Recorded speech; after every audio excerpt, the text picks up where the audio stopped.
Phil Yin is in Hong Kong and joins us now from the phone. Phil, I know it is well into the evening here in the area, but tell me how much of a surprise this was to see 60% rather than the original 30% handicap. Well, I think that brings up a good point. You know, earlier in the past year, a stress test was done with the proxy of using 30%. Using 60% makes a much bigger difference, and it's much more extensive, as you mentioned earlier. But keep in mind, the Chinese government has been trying to cool property prices for some time by using tightening measures. There's even been a proposal of potentially a property tax as well.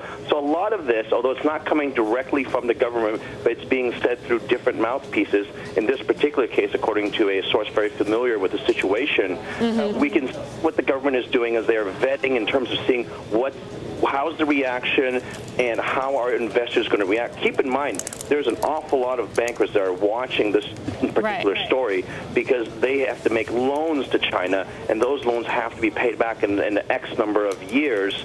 And if this is the case, they're going to do a stress test. If it comes out clean, then once and for all, we can move on. Otherwise, they're going to have to simply raise more capital once again. Talk to me, though. Talk to me about the idea here that this is being made public. You said, and you used the language that it is being fed through mouthpieces. You're saying this is a choice to disclose the 60% figure to the global markets?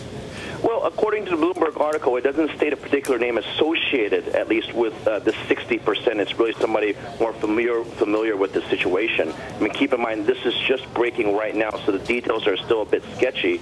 But one thing that's important to note is that what they're trying to do is they're trying to calm property prices down. And in doing so, there's always a risk of overdoing it.